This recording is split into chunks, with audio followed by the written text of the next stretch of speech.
Hello, music lovers. Welcome back. I've been playing this game Path of Exile, and wonderful as it is, when you're new to it, it's very frustrating because the game is quite old now and there's a lot to learn. Lots of methods, mechanics, systems, and language. And to compound that problem, all the experts that make tutorial videos actually know far too much. They've played the game for so long now that they can't effectively explain it to really new people because it's become a fluent second language to them. And without realizing it, they'll use terms that newcomers don't understand, or they'll gloss over essential information that they have forgotten is not common knowledge.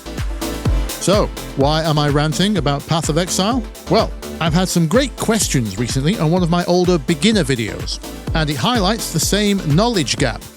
It's now my turn to attempt explaining things which are second nature to me to absolute beginners. And without you asking these questions, I would have simply forgotten that you might not know. So let's bridge some knowledge gaps, shall we? Here are your top questions answered from the video How to Write Chords to Vocals for Beginners. Let's go.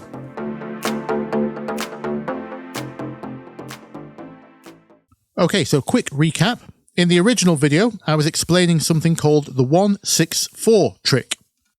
The concept is, out of the 7 notes of your scale, 1, 2, 3, 4, 5, 6, 7, if you build a chord starting on notes 1, 4, or 6, any of those chords should fit under any vocal or melody. That's the basic premise. Now, before we build any chords, we have to know what scale we are sticking to. If we take a look at our vocal sample here, you'll notice at the end there it says AM. That's A minor. A is the key, minor is the scale. Small m means minor. If this sample was in A major, then it would either just be a capital A, or it would be followed by MAJ, short for major. Now, your next question might be, what if I don't know any scales? Or what if you don't have any kind of software to help with that? No problem, don't worry. There's an easy hack for that too. As I explained in last month's Gangster's Paradise video, this irregular pattern of black and white is going to help us cheat. All the white notes starting from A, as in the first 7 letters of the English alphabet, A, B, C, D, E, F, G, happen to form a minor scale.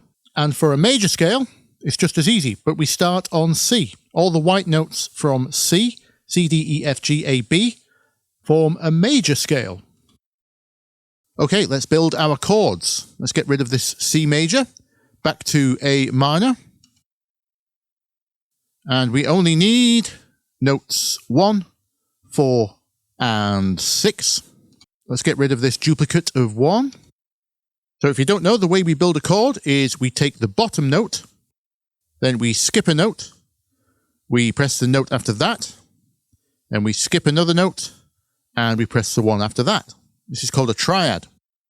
We have to make sure everything is on the white notes because we are sticking to our A minor scale. This one, for example, we move to the nearest white note. So just like that, we have built chords 1, 4, and 6 in A minor. Just going to place these so we have 1 at the start of each bar. Now let's hear that back with the vocals, and you should be able to hear that working absolutely fine. Don't forget about me and all the things I could give to you, baby. I'm going to put these down 1 octave. They're still chords 4 and 6, they're just in a lower octave now. Don't forget about me and all the things I could give to you, baby. Okay. Now, the great thing about this is the order doesn't matter. For example, let's move these around. The example I used in the original video was this, actually. Don't forget about me and all the things I could give to you, baby. As you can hear, that's all working great. Now, while we're at this stage, we can answer a couple of questions. Alexander asked, why numbers and not simple ABC? Great question. It's simply because if I was to teach you this chord progression in chord names like A minor, F major, D minor, now you only know the chord progression in A minor. Whereas if I teach you the distances between the notes, 1, 6 and 4, you now know this progression in every key. I'll show you that working now, because we can also answer Ricky's question. Will this work in other keys like F minor? Absolutely yes, and this is why I teach in numbers, not letters. The vocal in that original video was in C minor. It's been days I haven't slept. So to take our A minor progression across to C minor, we simply do this. Because we've learnt this in numbers, we know this is 1, 6 and 4 in A minor. So to get to C minor, we just shift the whole thing so that our 1 starts on C. This is now 1, 6, 4 in C minor. Simple as that. Let's listen. It's been days I haven't slept. I wish you were here instead of dreaming when you hold me again. There we go. We didn't have to learn any of the notes of C minor. Let's do another. How about F minor? I've got a different vocal sample over here. As you can see, we are in F minor. We do the same thing. Make sure our 1 is now on F. It's the relative distances between each note that makes the minor scale. So we can shift this to whatever key we like, and it will still be a minor scale, but in that new key. So now we're in F minor, and it should fit our F minor vocal. You know how hard it gets when I'm alone and in my head. You know how time just starts when you run.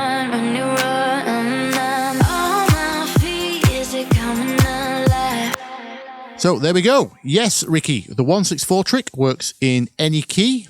And to Alexander, hopefully that helps you understand why I teach in numbers and not letters. Here we have the tree asking if you use root notes for your bass notes, would that work too? Absolutely yes. Let's have a look. Now we've worked out our chords. Here's the F minor ones we just did. So now we know 164 in F minor. We can take the root notes, which is these lowest notes here, as notes to make a bass part. So let's just copy this whole thing across to a bass sound. Here we go. Take the lowest notes, the root notes.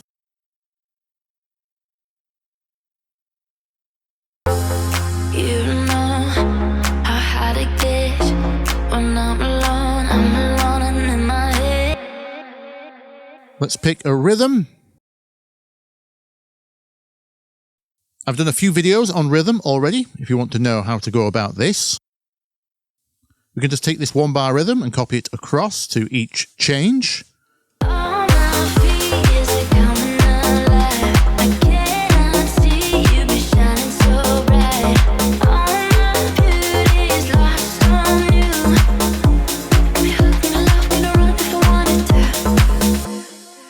Now, if your original question was meaning, can the bass just be there on its own? Then yes, you can. You don't actually need a chord part if you don't want. Between the bass movements and the vocal, the chords will be implied, even if there is not an actual chord part in there.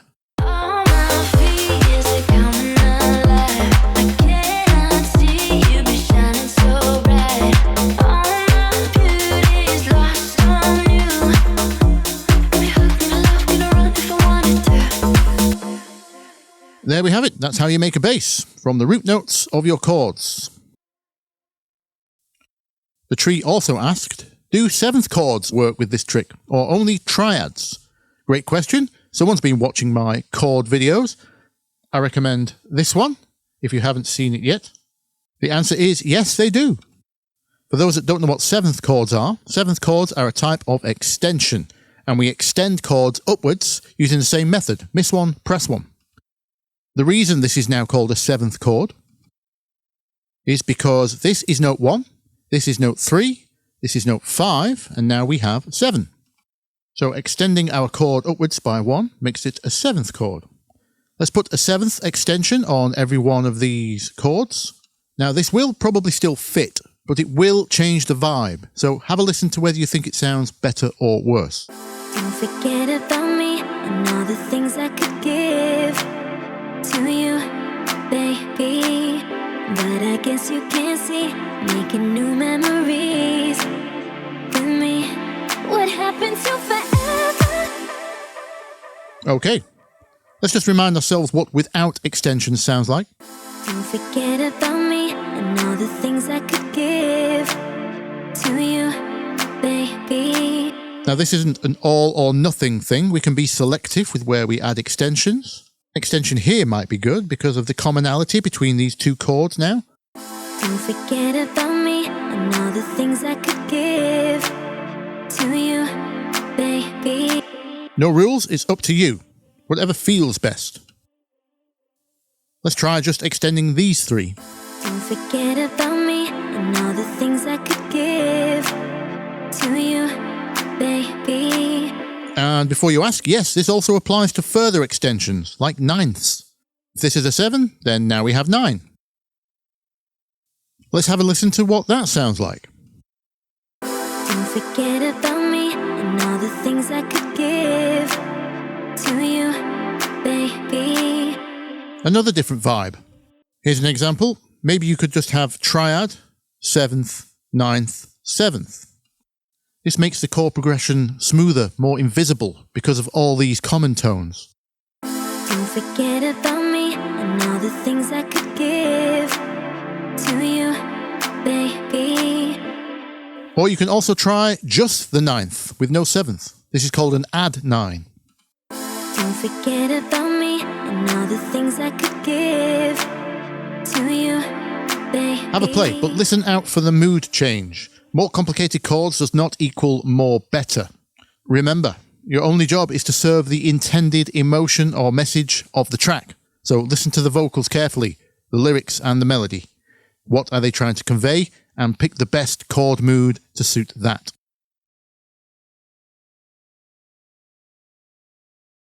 Me and the tree got a little bit of a conversation going, and they also asked, can we just use 2 chords, or do we have to use all 3? The answer is absolutely. Use whatever you feel is best. You can use 2 or just 1. Many a classic dance track has used just 2 or 1, or none. See my video on genres that don't use chords. Let's give it a go. Let's try 1 and 6. Don't forget about me and all the things I could give to you, baby. But I guess you can't see, making new memories with me. What happened to forever? Now we're not together. I know it's time, you probably need a break. Sounds good to me. In fact, you'll recognize this if I take these chords and change the rhythm to this rhythm. We still have chords 1 and 6. If we have them played by this synth sound, I'm going to remove the top note. This might sound familiar to you.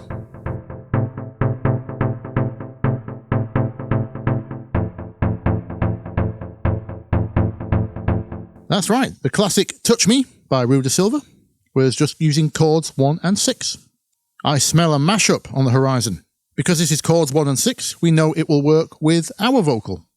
Don't forget about me and all the things I could give to you, baby. But I guess you can't see, making new memories with me. What happened to forever? Now we're not together. I know it's time, you probably need a break. There you go. So yes, you can use just 2 chords. Let's try a drop with just 1.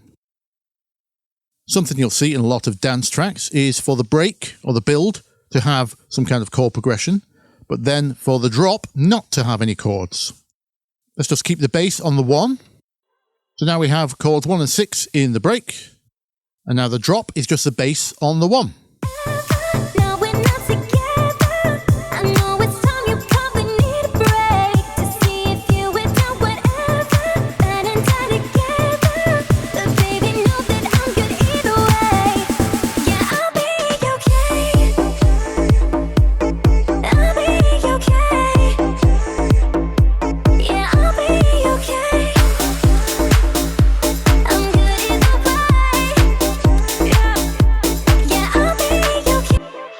Now, if you wanted a little bit more bass interest, or a bass hook, if you will, we could do that by just using the notes of chord 1. I'm feeling note 5 might be good here. Remember, these are the notes of our chord 1. Press 1, miss 1, press 1, miss 1, press 1. So it's 1, 3, or 5. So we can choose between any of those. Let's try and make a bass hook from that.